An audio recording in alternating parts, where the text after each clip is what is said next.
નમસ્કાર, આપ જોઈ રહ્યા છો ન્યૂઝ 18 ગુજરાતી ને હું છું લુબના। રાજ્યમાં ઠંડીમાં થશે આંશિક ઘટાડો। આગામી 48 કલાકમાં 3 થી 5 ડિગ્રી તાપમાન વધી જશે। તેજ પવનના કારણે માછીમારોને દરિયો ન ખેડવા સૂચના। 45 થી 55 કિલોમીટર પ્રતિ કલાકની ઝડપે ફૂંકાશે પવન।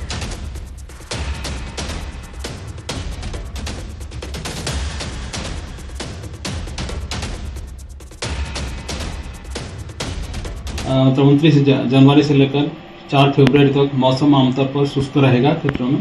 और अभी जो मिनिमम जो लघुत्तम तापमान है इसमें ग्रेजुअल राइज रहेगा। अगले 48 घंटा तक 3 से 5 डिग्री सेंटीग्रेड बढ़ोत्तर होने का संभावना रहेगा। उसके आगे 3 दिन आपका फॉल रहेगा, मतलब कम होने का चांसेस रहेगा 2 से 3 डिग्री सेंटीग्रेड। उस देर आफ्टर राइज बाई 2 से 3 डिग्री सेंटीग्रेड। अहमदाबाद का जो पूर्वानुमान है आज पार्टली क्लाउडी स्काई रहेगा। जो लघुत्तम तापमान है 14 डिग्री सेंटीग्रेड के आसपास रहने का पूर्वानुमान दिया गया है। अभी जो पवन का गति तेज होने के कारण स्टीप प्रेशर ग्रेडियंट है, इसके कारण पवन का स्पीड ज़्यादा रहेगा तटीय क्षेत्रों में। अभी सबसे कम तापमान रिकॉर्ड हुआ है आज नलिया में 7 डिग्री सेंटीग्रेड, जो सामान्य से 3.4 डिग्री सेंटीग्रेड नीचे है। अहमदाबाद में 12.8 डिग्री सेंटीग्रेड रिकॉर्ड हुआ है, जो सामान्य ही है इसकी। और गांधीनगर में रिकॉर्ड है 14.5 डिग्री सेंटीग्रेड, जो सामान्य से 2.5 डिग्री सेंटीग्रेड ऊपर है। तो गोधराમાં ઓરીના કેસ વધતા આરોગ્ય વિભાગ એક્શનમાં। 6 બાળકોના ઓરીનો રિપોર્ટ પોઝિટિવ। આરોગ્ય વિભાગે મેગા ડ્રાઈવ કરી છે શરૂ। રસીકરણ ઝુંબેશ હાથ ધરવામાં આવી છે। બાળકોને નિઃશુલ્ક ઓરીની રસીનો એક્સ્ટ્રા ડોઝ અપાશે। 10,000 બાળકોને ડોઝ આપવાની કામગીરી શરૂ કરવામાં આવી છે। ગોધરા અર્બનમાં ખાસ કરીને 3 યુપીએસસી ખાડી ફળિયા પટેલવાડા 7 પુલ અને એમાં ટોટલ 42 જેટલા અમે બનાવ્યા છે બૂથો વેક્સિનેશન। અને એ બૂથો પર અમે આપણે લગભગ 80 જેટલી બહેનો મૂકી છે કે જેઓ વેક્સિનેશન કરશે, એમની યાદી આપી છે। વેક્સિનેશન માટે કાલે પીડિયાટ્રિશિયન વિભાગ તરફથી પણ અપીલ કરવામાં આવી છે। 6 પોઝિટિવ જે કેસ આવ્યા છે તો આરોગ્ય વિભાગે ઝુંબેશ ઉઠાવી છે। બાળકો રસી મુકાઈ જાય તો મારી બેબીએ રસી મુકાઈ છે તો અન્ય વાલીઓથી મારી અપીલ છે કે બધા રસી મુકાઈ જાય તાકે આપણા બચ્ચાઓની તકેદારી રહે। તો પોરબંદરની બિરલા પ્રાથમિક શાળામાં બાળકો ભયના ઓથાર હેઠળ ભણવા મજબૂર છે। શાળાનું બાંધકામ છેલ્લા 5 વર્ષથી જર્જરિત હોવા છતાં તંત્રના પેટનું પાણી હલતું નથી। શાળાના રૂમના પતરા ઠેર ઠેર તૂટી ગયા છે। દિવાલોમાં પણ તિરાડો પડી ગઈ છે। વર્ગખંડોની હાલત એટલી ખરાબ છે કે બાળકો બેસતા ડરી રહ્યા છે। તો દિવાલોમાંથી લોખંડના સળિયા બહાર દેખાય છે। આ શાળામાં 108 બાળકો અભ્યાસ કરે છે, ત્યારે વાલીઓ પણ બાળકોને શાળાએ મોકલતા ડરી રહ્યા છે। ચોમાસામાં તો સ્થિતિ ખૂબ જ વિકટ બની જાય છે। તો શાળાના બિલ્ડિંગને લઈને વહેલી તકે કાર્યવાહી હાથ ધરવામાં આવે તેવી સ્થાનિકો દ્વારા માંગ કરવામાં આવી છે। 4 વર્ષથી અમારી શાળા જર્જરિતમાં છે અને 8 મહિનાથી તેનું લેટર પણ આવી ગયું છે, જગ્યા પણ મંજૂર થયેલી છે। અત્યારે અમારી સ્કૂલની અગાશી ઉપર ઝાડવા પણ ઉગેલા છે અને તેના જે પાડું હોય તે અમારા ક્લાસની અંદર આવેલી છે। તમે ક્લાસરૂમની અંદરથી સળિયા પણ સાંભા દેખાય છે અને ઉપરથી પોપડા પણ ખરે છે। જીવના જોખમે અમારા વાલીએ અને એસએમસીના સભ્યોએ અમને લોકોને એક ક્લાસ બેસવા રીતે આપ્યો છે। અમારી સરકારશ્રીને એ જ વિનંતી છે કે અમારી સ્કૂલ વહેલી તકે શરૂ કરવામાં આવે। નિશાળ છે એ પણ રિજેક્ટ થયેલી છે, એમાં કોઈ રિનોવેશન કરતા નથી। સરકારને વિનંતી કરું છું કે આ રિનોવેશન કરે। સરકારને એવી નમ્ર વિનંતી કરું છું કે આ જલ્દી નિશાળ નવેસરથી બનાવી દે એવી વિનંતી કરું છું। કે આખી બિલ્ડિંગ ડેમેજ છે અને સરકારશ્રીના નિયમ પ્રમાણે મેં શાળાને લેખિતમાં જાણ પણ કરી છે। એ શાળાને પણ સમગ્ર જિલ્લાની જેટલી પણ શાળાઓ ડેમેજ છે અને અમે પરિપત્ર કરેલો છે કે કોઈ પણ સંજોગોમાં ડેમેજ શાળાઓ વાપરવી નહીં। એની જગ્યાએ વૈકલ્પિક વ્યવસ્થા જો થતી હોય તો આપના લેવલે વૈકલ્પિક વ્યવસ્થા કરીને શિક્ષણ કાર્ય અપાવું, જેના કારણે વિદ્યાર્થીઓને કોઈ જાનમાલનું નુકસાન ન થાય। તમાકુના ટેક્સ વધારાને લઈને આણંદના વેપારીઓ અને ખેડૂતોમાં નારાજગી જોવા મળી છે। આણંદ જિલ્લામાં તમાકુ પકવતા ખેડૂતોએ 1.5 લાખ હેક્ટરમાં તમાકુનું વાવેતર કર્યું છે, જ્યારે ચરોતરમાં દેશી લાલ, કલકત્તી લાલ, દેશી કાળું, કલકત્તી કાળું 4 પ્રકારની તમાકુની ખેતી થાય છે। કેન્દ્ર સરકારે અગાઉ તમાકુની પ્રક્રિયા માટે 28% ટેક્સ લાગ્યો હતો. હવે સરકાર 65% કરવાનું વિચારી રહી છે, જે તમાકુ પકવતા ખેડૂતો અને વેપારીઓ માટે જોખમી સાબિત થશે.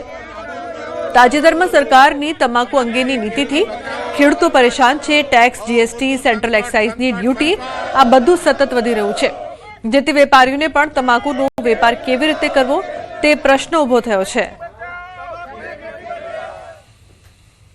દર વર્ષે તમાકુની કાપણી વખત એટલે કે હાર્વેસ્ટિંગ વખતે સરકારના નવા નવા નિયમો આવે. ઓલરેડી પહેલાં 18% જીએસટી હતો. હવે સરકારના નવા નિયમ પ્રમાણે કંઈક ટેક્સ વધારવાનો છે, એક્સાઇઝ ડ્યુટી વધારે. હવે ઓલરેડી ખેડૂતો તો અત્યારે નીરસ છે જ કે અત્યારે કોઈ દલાલ કે વેપારી તમાકુનું કાપણીનો ટાઈમ આવે છે એટલે કોઈ લેવા તૈયાર નહીં. મેન્યુફેક્ચરિંગ કરે છે અને એમની પડીકી વેચે છે, એની પર ટેક્સ છે જ. તો આજે જબરજસ્તી 28% ટેક્સ વેપારી પર લાદી દીધો છે અને હવે 40% કરવા જઈ રહી છે. ઉપરથી એક્સાઇઝ અને સેસનું પણ ભારણ છે. તો આ પરિસ્થિતિની અંદર તમાકુના વેપારીઓએ પણ વેપાર કેવી રીતે કરવો અને એનું સોલ્યુશન કેવી રીતે લાવવું એ ખબર નથી પડતી. ડાંગમાં દુષ્કર્મનો ભોગ બનેલા સગીરાને ન્યાય માટે રજૂઆત. ડાંગ સ્વરાજ આશ્રમ શાળામાં 15 વર્ષીય સગીરા પર દુષ્કર્મની ફરિયાદમાં આરોપીને કડક સજા માટે ગામ લોકોની કલેક્ટરને રજૂઆત. પીડિતાને ન્યાય માટે ધારાસભ્ય વિજય પટેલ સાથે ગામ લોકોએ કલેક્ટરને આપ્યું આવેદનપત્ર. ધારાસભ્ય વિજય પટેલે કહ્યું કે આ ડાંગ જિલ્લા માટે દુઃખદ અને કલંકિત ઘટના. આરોપીને કડક સજા થાય એ માટે જ્યાં રજૂઆત કરવી પડે ત્યાં કરીશું. તો સાંસદ ધવલ પટેલે દોષિતોને કાયદાની જોગવાઈ મુજબ કડકમાં કડક સજા મળે તે માટે પ્રશાસનને તાત્કાલિક અને નિષ્પક્ષ કાર્યવાહી કરવા તાકીદ કરી છે.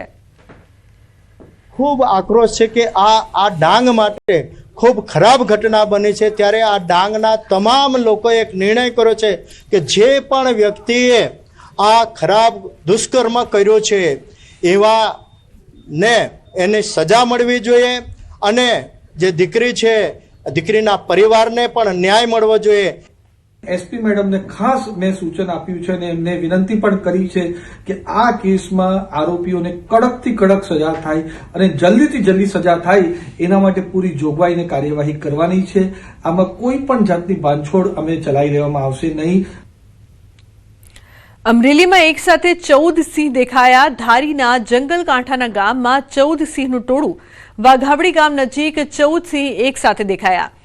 તો શિકારની શોધમાં નીકળેલા સિંહો ગામ તરફ નજરે પડ્યા. સિંહોના ટોળાનો વિડીયો સોશિયલ મીડિયામાં વાયરલ થઈ રહ્યો છે. તો શિકારની શોધમાં આ સિંહો નીકળ્યા હતા. સિંહનો વિડીયો હાલ સોશિયલ મીડિયામાં વાયરલ થઈ રહ્યો છે. લોકોમાં ડરનો માહોલ. ધારીના જંગલ કાંઠાના ગામમાં 14 સિંહોનું ટોળું એક સાથે જોવા મળ્યું છે. તો અમરેલીમાં એક સાથે 14 સિંહ દેખાયા છે. જે દ્રશ્યો અત્યારે આપ જોઈ રહ્યા છો, 14 સિંહોનું ટોળું ગામ તરફ જતું જોવા મળ્યું. શિકારની શોધમાં જે ટોળું છે તે જોવા મળ્યું છે. ઉલ્લેખનીય છે કે ગ્રામ્ય વિસ્તારમાં વારંવાર સિંહના ધામા એકવાર ફરી કેદ થયા છે. 4 પગનો આતંક. તો જૂનાગઢ રહેણાંક વિસ્તારમાં સિંહોની અવરજવર. સિંહ પરિવાર શિકાર કરવામાં નિષ્ફળ. કામદાર સોસાયટી વિસ્તારની ઘટના. 3 સિંહોએ 2 પશુને નિશાન બનાવ્યા. પશુએ સિંહનો સામનો કરતા સિંહ શિકાર કર્યા વગર ભાગ્યા હતા. જૂનાગઢમાં રહેણાંક વિસ્તારમાં સિંહના આટાફેરાથી સ્થાનિકોમાં ભારે ફફડાટ ફેલાયો છે. શહેરના રાજીવનગર વિસ્તારમાં સિંહણે શિકાર કર્યાનો વિડીયો વાયરલ થયો છે. એક રહેણાંક મકાન પાસે જ સિંહણે એક ગાયનો શિકાર કરી સ્થળ પર જ મિજબાની માણી હતી. આ બનવા સમયે ઘરમાં બેઠેલા લોકોએ સિંહણના શિકાર કરવાની ઘટનાનો નજારો જોયો. અવારનવાર શિકારની શોધમાં સિંહો આવી ચડે છે રેવન્યુ વિસ્તારમાં. તો બીજી તરફ ગીર સોમનાથના ઉનામાં ખૂંખાર દીપડા સામે પિતા અને પુત્ર જંગે ચડ્યા હતા.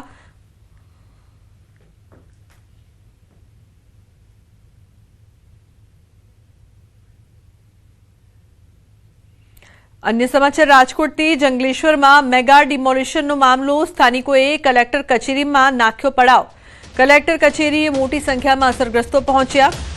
નાડોદાનગર, રાધાકૃષ્ણ પાર્ક, જંગલેશ્વર સોસાયટી, એકતાનગર સહિતની સોસાયટીઓના લોકો પહોંચ્યા હતા. સ્થાનિકોએ ન્યૂઝ 18 સાથેની વાતચીતમાં વ્યક્ત કરી હતી પોતાની વ્યથા. રાજકોટમાં જંગલેશ્વર વિસ્તારને જે અંતિમ નોટિસ આપવામાં આવી છે તે વિવાદ છે તે હવે વધુ ઘેરો બન્યો છે. અત્યારે મોટી સંખ્યામાં જંગલેશ્વર વિસ્તારના લોકો છે તે અત્યારે રાજકોટ જિલ્લા કલેક્ટર કચેરી ખાતે આવ્યા છે. અહીંયા અત્યારે જે મહિલાઓ છે આપ દ્રશ્યોમાં પણ જોઈ શકો છો કે જે મોટી સંખ્યામાં આ જે છે મહિલાઓ અત્યારે અહીંયા પહોંચી છે અને મહિલાઓ દ્વારા સતત વિરોધ કરવામાં આવી રહ્યો છે. ખાસ કરીને હાલ આ જે મહિલાઓ છે તે મહિલાઓને અંતિમ નોટિસ જે છે એ આપવામાં આવી છે. અત્યારે અહીંયા જે બેનર છે બેનરમાં પણ સ્પષ્ટ રીતે લખ્યું છે કે 35,000 લોકોના ભવિષ્યનું શું. ક્યાંક ને ક્યાંક આ મહિલાઓની પણ માંગ છે. આપણે એમની સાથે પણ વાત કરીશું. બેન, શું તમારી માંગ છે? અત્યારે તમે બેનર પણ મારી વાત સરકારી જગ્યા છે ને, મારી વાત હમણાં સરકારી જગ્યા છે ને એ લઈ જાય, અમને કોઈ વાંધો નથી, પણ અમને સહાય દે અને જગ્યા હાટે જગ્યા દે. અમારો દેર રહ્યો ને પહેલી નોટિસ માં ભેગો હતો, અત્યારે મારા દેર ગુજરી ગયા, આ ઉપાધિમાં પાણીમાં ડૂબીને ગુજરી ગયા. આ 2 દીકરા છે, આનો પેટ જો છોકરાનો, આ માં એનું પૂરું કેમ કરે? આ માં કોઈ 20 વર્ષની ઉંમર છે, આ દીકરીને મા બાપ નથી, કોઈ નથી. શું કહેશો, કેવી તકલીફ? અત્યારે તકલીફ અમારે બહુ જ છે. જો અમારે પપ્પા વી ગયા, પેલી નોટિસ આવી ને પાણીમાં ડૂબકો માર્યો ને તો ડૂબી ગયા. અત્યારે કોઈ નથી મારી પાસે, હું એકલી છું. મારે આ છોકરા હે અમારે સરકાર એમ કે પાડી નાખો, કે તો પાડે તો હામ અમને કઈ દેવું તો પડે ને એમ. અત્યારે અમે તો અનશન ઉપર બેસી જાય અને અમે ગમે ત્યારે અમને અમારી જમીનની જંત્રી ભરવા થઈ રહ્યા. હું 47 વર્ષથી અહીંયા રાજકોટમાં, મારો જન્મ જંગલેશ્વરમાં છે સાહેબ. મારી દીકરી SSCમાં અત્યારે ભણે છે, એ માનસિકમાં આવી ગઈ છે સાહેબ. અને આટલા હું વેરા બિલ, લાઇટ બિલ આજ વર્ષોથી ભરી છે. અમારા જૂના લાઇટ બિલને બધું અમે રજૂઆત કરેલી છે સાહેબ.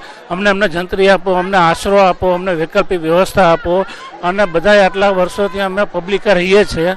અમારી આ માંગ છે કે કલેક્ટર સાહેબ પબ્લિક માટે જે અત્યારે મોટી સંખ્યામાં લોકો છે તે ભેગા થયા છે અને અત્યારે આ તમામ લોકોની એક જ માંગ છે કે તેમને તાત્કાલિક વૈકલ્પિક વ્યવસ્થા આપવામાં આવે, ત્યારબાદ તેઓ ખાલી કરશે. અત્યારે જિલ્લા કલેક્ટર કચેરી ખાતે જે છે ધરણા પર પણ લોકો બેઠા છે.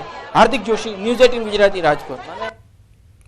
તો પાટણ પાલિકાની મળેલી સામાન્ય સભા તોફાની બની રહી છે. સામાન્ય સભા ચાલી રહી હતી તે સમયે ચીફ ઓફિસર અને સભ્યો સામસામે આવી ગયા હતા. ભાજપના જ નગરસેવકો સામે પાલિકા ચીફ ઓફિસર અને પાલિકાના પ્રમુખ સામસામે આવી ગયા હતા. પાલિકાની કારોબારીની બેઠકમાં ભાજપના સભ્યો તેમજ સત્તાધીશો સામસામે આવી જતા મુદ્દો ચર્ચાએ ચડ્યો હતો. ચીફ ઓફિસરે ભાજપના સભ્યોને કહ્યું કે તમે દૂધે ધોયેલા નથી તેમ કહીને ભ્રષ્ટાચારી કોર્પોરેટ તરીકે ગણાવ્યા. એટલું જ નહીં, ચીફ ઓફિસરે કહ્યું કે તમે શું કર્યું છે આખું શહેર જાણે છે કહીને આડકતરી રીતે વ્યંગ કર્યો. આ હોબાળો થતા સામાન્ય સભા થોડા સમય માટે બંધ રહી હતી.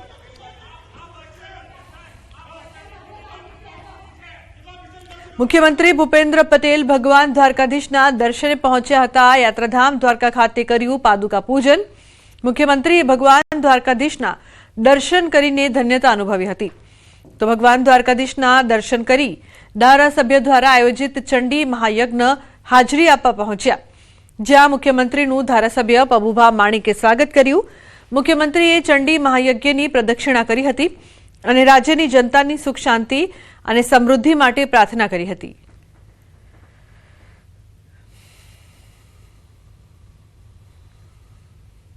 યજ્ઞ મહાચંડી યજ્ઞ અને દેવી ભાગવતની પ્રોગ્રામ હતો. આખો એક દિનની કુંભ મેળો જેવો અહીંયા થઈ ગયો છે. તો આ રીતે આજે આપણા ગુજરાતના મુખ્યમંત્રી પણ આયા આનો લાભ લેવા માટે, દર્શન કરવા માટે આવ્યા હતા અને પરિક્રમા કરી અને ખૂબ જોઈને આનંદ થયો છે. અને આવા નવા કાર્ય કરતા રહ્યો એવું શિવ કરતા રહ્યા. यहाँ का यह दृश्य देख करके आज अनुभूति हो रही है. कहीं न कहीं तीर्थराज प्रयाग से चल करके पूरा कुंभ महामेला जो है इस तपोभूमि पर आ गया है. और आज तो गुजरात के माननीय मुख्यमंत्री जी का भी आगमन हुआ. यहाँ से दिव्य अनुभूति को करके यहाँ से भी प्रस्थान किए हैं. ये हमारे सनातनियों के लिए बहुत ही गौरव का विषय है कि माननीय विधायक जी के पावन अध्यक्षता में इस तरह का कार्यक्रम हो रहा है, जो समाज के उत्थान के लिए बहुत ही परम कल्याणकारी है. યાત્રાધામ અંબાજીમાં આવતીકાલથી 51 શક્તિપીઠ પરિક્રમા મહોત્સવનો પ્રારંભ થશે. 3 દિવસ સુધી પાટોત્સવનું આયોજન કરાયું છે. ડેપ્યુટી મુખ્યમંત્રી હર્ષ સંઘવી 51 શક્તિપીઠના પરિક્રમા મહોત્સવની શરૂઆત કરાવશે, જેને લઈને અંબાજી મંદિર, દેવસ્થાન ટ્રસ્ટ અને તંત્ર દ્વારા સંપૂર્ણ તૈયારીઓ પૂર્ણ કરી દેવામાં આવી છે. શ્રદ્ધાળુઓ માટે નિઃશુલ્ક ભોજન સાથે વિવિધ સુવિધા કરવામાં આવી છે. કોઈ અનિચ્છનીય બનાવ ન બને તે માટે 600 ઉપરાંત સુરક્ષાકર્મીઓ તૈનાત રહેશે.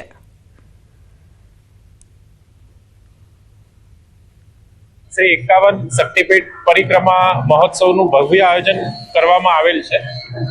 21 કરતાં પણ વધારે સમિતિઓની રચના કરવામાં આવી છે. તમામ જે માઈ ભક્તો પરિક્રમા માટે આવશે તેમના માટે ભોજનની વ્યવસ્થા, વિસામાની વ્યવસ્થા, ગબ્બર ખાતે જે સેવા કેન્દ્રો, આ ઉપરાંત સ્વચ્છતા, પાર્કિંગ સહિતની તમામ જે સુવિધાઓ માટે હાલમાં જિલ્લા વહીવટી તંત્ર દ્વારા તૈયારી કરવામાં આવી છે. મા અંબાજીના 51 શક્તિપીઠ પરિક્રમાનો શરૂઆત થઈ રહી છે. આમાં પોલીસ તરફથી ચોક્કસ બંદોબસ્ત રાખવામાં આવેલ છે, જેમાં 600થી વધારે પોલીસ અને અધિકારીઓની બંદોબસ્તમાં ફાળવણી કરવામાં આવેલ છે. સવારથી સાંજ સુધી 2 શિફ્ટમાં બંદોબસ્ત રહેશે. આ બંદોબસ્તમાં જે બોડી વન કેમેરા છે, અન્ય સીસીટીવી કેમેરાના માધ્યમથી પણ નજર રાખવામાં આવશે. અમદાવાદમાં સંવેદનશીલતાનું ઉત્તમ ઉદાહરણ જોવા મળ્યું છે. 7 સમંદર પાર યુકેમાં રહેતા શૈલેષભાઈ રાજા લારી ચલાવતા વિજયભાઈને રિક્ષા ગિફ્ટ કરવા માટે સ્પેશિયલ અમદાવાદ આવ્યા હતા. શૈલેષભાઈ જ્યારે 1 મહિના પહેલા અમદાવાદ આવ્યા ત્યારે ઇસ્કોન 4 રસ્તા પર હોટલ બહાર પોતાની પત્ની સાથે વિજયભાઈની લારી પર ફ્રૂટ ડીશ માણવા ગયા હતા. તે સમયે એએમસીના કર્મચારીઓ વિજયભાઈની લારી ઉઠાવી ગયા ત્યારે તેમના આંખમાં આંસુ અને તેમની મહેનત જોઈને શૈલેષભાઈએ તેમને કાયમી રોજગારી મળે તે માટે રિક્ષા આપવાનું નક્કી કર્યું. પરિવારને નવી લારી તો અપાવી, પરંતુ તેની સાથે કાયમી રોજગાર ઊભો કરવા માટે રિક્ષા શીખી લેવા પણ જણાવ્યું. 1 મહિના બાદ વિજયભાઈ જ્યારે રિક્ષા ચલાવતા શીખી ગયા ત્યારે યુકેથી શૈલેષભાઈ સ્પેશિયલ ભારત આવ્યા અને સારા મુહૂર્તમાં વિજયભાઈને રિક્ષાની ભેટ આપી. મારી નજરે મેં જોયું કે આ દુઃખી થાય છે. લારી લઈને દોડીને ભાગ્યો અને એની પાછળ કોર્પોરેશન વાળા ગયા અને એના આંખમાં મેં આંસુ જોયા અને મહેનત કરતા હતા. મહેનત કરવા વાળાને મને એમ થયું કે લઈ દેવું જોઈએ કંઈ. એ મ્યુનિસિપાલિટી આવી પછી હું ભાગવા ગયો તો મ્યુનિસિપાલિટીવાળાએ મારી લારી પકડી લીધી. પછી બધા તેને અંદર ટેમ્પામાં નાખી દીધી, લારી લઈ ગયા. પછી અંકલ આંટીએ કીધું કે ટેન્શન ના લે કે તને હું લારી લઈ જઈશ અને આવતા વર્ષે તને રિક્ષા આવડી જશે, તને રિક્ષા છોડાયા. લારીવાળો નાનો એક માણસ એ પોતાનો વેપાર કરતો હતો, નાનો મોટો વેપાર, અને જ્યારે એની લારી એએમસીવાળા દ્વારા લઈ લેવામાં આવી અને ત્યારે તરત એને એમ થયું કે નહીં, એની રોજગારી અટકે નહીં, એના માટે તાત્કાલિક લારી પણ નવી લઈ દીધી અને એમ પણ એને ખાસ મદદ કરી કે એ વ્યક્તિ માટે, એટલે કે વિજયભાઈ માટે શૈલેષભાઈ એમ કીધું કે તમે રિક્ષા શીખી લો, હું તમને તમારા માટે રિક્ષા અને આ લારી તમારા પત્ની ચલાવે. એટલે વિચાર કરો કે આવું અદ્ભુત કાર્ય જે કરવા માટે સ્પેશિયલ અહીંયા આવ્યા શૈલેષભાઈ યુકેથી ઇન્ડિયા માટે. એક એનઆરઆઈ યુવકે કોલેજ બનાવવા માટે ફાળવી 12 કરોડ રૂપિયાની જમીન. વાત છે આણંદ જિલ્લાના તારાપુર તાલુકાની, જ્યાં આઝાદીના સમયથી એક પણ શૈક્ષણિક કોલેજ ન હતી, જેથી તારાપુર નગરના હસમુખભાઈ પટેલ, જેઓ છેલ્લા 45 વર્ષથી અમેરિકામાં રહીને ધંધો વ્યવસાય કરે છે, તેમણે પોતાના કોલેજ કાળ દરમિયાન ખંભાત અપડાઉન કરતા અને કોલેજ અભ્યાસમાં તેમની ઘણી મુશ્કેલીઓ અપડાઉન કરવામાં પડતી અને ત્યારથી તેમનું સપનું હતું કે ભવિષ્યમાં તેઓ આ અંગે કંઈક વિચારશે, જે સપનું તેમનું સાકાર થયું છે. સોજિત્રા તારાપુર સંયુક્ત વિધાનસભાના ધારાસભ્ય વિપુલ પટેલને કોલેજ બનાવવા માટે 12 કરોડ રૂપિયાની 7 રકમની જમીન હસમુખભાઈ પટેલે આપી છે, જેથી હસમુખભાઈ પટેલનો આભાર માનવા માટે તારાપુરના નગરજનોએ હસમુખભાઈ પટેલનો સન્માન સમારંભ યોજ્યો હતો. હું જ્યારે 64ની અંદર હતો, અહીંયા આગળ ભણતો હતો, મારી ઉંમર હતી 19 વર્ષની. એ દિવસે હું ખંભાત કોલેજમાં કોમર્સ કોલેજમાં ભણવા જતો હતો અને તે વખત ખોખા જોઈ મને તે વખત સપનું આવેલું કે ભવિષ્યમાં કદાચ કંઈક થશે, જો મારી કંઈ પૈસા છે તો કરાવીશ.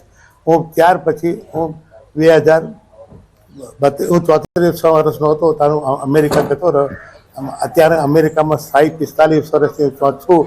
ત્યાર પછી મને સપનું આવ્યું અને મેં અમારી કોલેજ ઇન્દરન જતી હતી. અહીંયા તારાપુર નગરપાલિકા માટે 20 લાખ રૂપિયા મેં લાઇટ બિલ માટે આપ્યા છે અને બીજા 11 લાખ રૂપિયાનું મેં હવે કમિટમેન્ટ વિપુલભાઈ સાહેબને કરેલું છે. પરંતુ મારે 6 મહિના અગાઉ અમેરિકા જવાનું થયું અને આ ગામના દાતા, આ ગામના વડીલ એવા હસમુખ કાકાને ઘરે હું અને શૈલેષભાઈ બીજા મિત્રો મળવા ગયા, ચા પીધી, વાત કરી. એમણે ઉદાર હાથે અંદાજે 6.5 કરોડની જમીન સરકારી કોલેજ, સરકારી લાઇબ્રેરી અને પ્લેગ્રાઉન્ડ માટે આપી.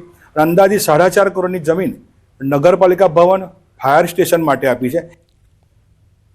રાજકોટમાં યુજીસી સંબંધિત મુદ્દાને લઈને સવર્ણ સમાજના અગ્રણીઓની બેઠક યોજાઈ। આ બેઠકમાં સવર્ણ સમાજના ઉત્કર્ષ તથા સમાજ સાથે જોડાયેલા વિવિધ પ્રશ્નોને લઈને વિસ્તૃત ચર્ચા કરવામાં આવી।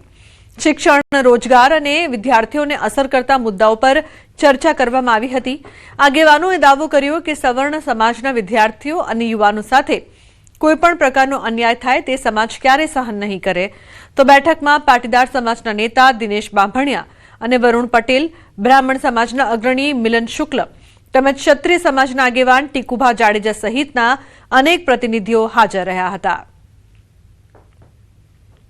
યુજીસીમાં સ્ટે આપી દીધો છે એટલે નિર્ણયનું સ્વાગત કરીએ છીએ, પણ ભવિષ્યમાં ચૂંટણીમાં આર્થિક ધોરણે અનામત લાગુ કરવામાં આવે, ઈડબ્લ્યુએસ ગુજરાતની સ્થાનિક સ્વરાજની ચૂંટણીમાં લાગુ કરવામાં આવે, એને લઈ અને વિશેષ ચર્ચા કરવામાં આવી છે। સુપ્રીમ કોર્ટે જે અમને ન્યાયિક અત્યારે પ્રક્રિયામાં ન્યાય મળ્યો પેલી પ્રથમ દ્રષ્ટિએ એવું લાગી રહ્યું છે, અને માર્ચની અંદર હવે નવા કાયદો લાગુ થશે ત્યારે ક્ષત્રિય સમાજની જે કંઈ અને સ્વર્ણ સમાજની જે કોઈ વ્યવસ્થા હશે એમાં ક્ષત્રિય સમાજ અને સર્વ સ્વર્ણ સમાજ એમાં સંપૂર્ણ ટેકો જાહેર કરે છે। હજુ પણ આ કાયદો જડમૂળમાંથી સરકાર ફેરફાર કરીને જે 2012ના કાયદા મુજબ સવર્ણ સમાજ અને કોઈ પણ સમગ્ર સમાજને અન્યાય ન થાય એ રીતે બનાવે એના માટેનું આજે અહીંયા ઠરાવ કરવામાં આવ્યો। સાથે સાથે સમગ્ર ગુજરાતના સવર્ણ સમાજ અને ભારત દેશના સવર્ણ સમાજે જે લડાઈ કરી છે તેનો આભાર પણ વ્યક્ત કરવામાં આવ્યો। અમદાવાદના ઘીકાંટા વિસ્તારમાં મકાન ધરાશાયી થવાનો બનાવ સામે આવ્યો છે। ઘીકાંટામાં આવેલ નવતાડની પોળમાં કોર્પોરેશનની ડ્રેનેજ લાઇનનું કામ ચાલી રહ્યું હતું। આ દરમિયાન એક મકાન ધરાશાયી થતા 65 વર્ષીય વૃદ્ધા પુષ્પાબેન પંચાલ અને એક શ્રમિક કાટમાળ નીચે દબાયા હતા। ઘટનાની જાણ થતાં જ ફાયર બ્રિગેડનો કાફલો ઘટના સ્થળ પર પહોંચ્યો હતો અને બચાવ કામગીરી શરૂ કરીને બંનેને ઇજાગ્રસ્ત હાલતમાં બહાર કાઢી હોસ્પિટલ ખસેડવામાં આવ્યા હતા, જો કે સારવાર દરમિયાન વૃદ્ધાનું મૃત્યુ નીપજ્યું હતું। સમગ્ર ઘટનાની જાણ કરતા પોલીસ પણ ઘટના સ્થળ પર આવી પહોંચી હતી। તો બીજી તરફ સ્થાનિક લોકોનો આક્ષેપ છે કે આ વિસ્તારમાં અનેક વર્ષો જૂના મકાનો જે જર્જરિત હાલતમાં છે છતાં પણ કોર્પોરેશન દ્વારા કોઈ કામગીરી કરવામાં આવતી નથી।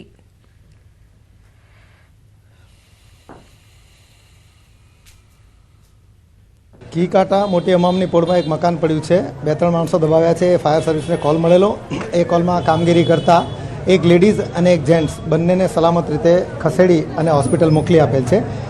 એ મારા ધ્યાન પર જે નોટિસ આપી કે નહીં, પણ મોટાભાગે કોટ વિસ્તારમાં બધા મકાનો જર્જરિત હાલતમાં હોય છે। મેં કમિશનર સાહેબને પણ આ અંગે રજૂઆત કરી છે અને જેને રિપેરિંગ કરવાનું હોય તેને મંજૂરી આપી દેવી જોઈએ, પણ મકાન માલિક અને ભાડવતના ઝઘડામાં મકાન માલિક પોતે વર્ષો જૂના ભાડવત હોય છે એટલે લોકો સાઇન કરતા નથી, એના કારણે જે પણ મકાન જર્જરિત હાલતમાં હોય છે તે રિપેર થઈ શકતા નથી। તો વર્ષો જૂનું આ મકાન છે, મકાન ધરાશાયી, એક મોત જ્યારે એક ઘાયલ। ઉલ્લેખનીય છે કે લાંબા સમયથી આ મકાન જર્જરિત, એએમસીની ડ્રેનેજ લાઇનની કામગીરી સમય બનાવ। અન્ય સમાચાર અમદાવાદથી એએમટીએસનું ડ્રાફ્ટ બજેટ રજૂ કરાયું છે। વર્ષ 2026નું 991 કરોડનું ડ્રાફ્ટ બજેટ રજૂ કરવામાં આવ્યું છે। વર્ષ 2030 સુધી તમામ બસ ઈવી કરાશે। તમામ એએમટીએસ બસમાં એસી લગાવાશે। તમામ રૂટ પર બસો વધે તેવા પ્રયાસ કરવામાં આવશે। તો ડ્રાઈવર માટે મોબાઈલ ટ્રેનિંગ સેન્ટર બનાવાશે। ગ્રીન બસ શેલ્ટર ઊભું કરવામાં આવશે। 26-27ની અંદર એક્ઝિસ્ટિંગ ઓન રોડ ફ્લીટને બમણી કરવાનું એક આયોજન કરવામાં આવેલું છે। એની સાથોસાથ વર્ષ 2030 સુધીમાં એએમટીએસની સમગ્ર ફ્લીટને ઈવી બસમાં રૂપાંતરિત કરવું તેમજ 100% બસો એસી કરવી, આ બે પણ આપણે સંકલ્પ આ બજેટમાં કરેલા છે। તો બુલેટિનમાં હાલ બસ આટલું।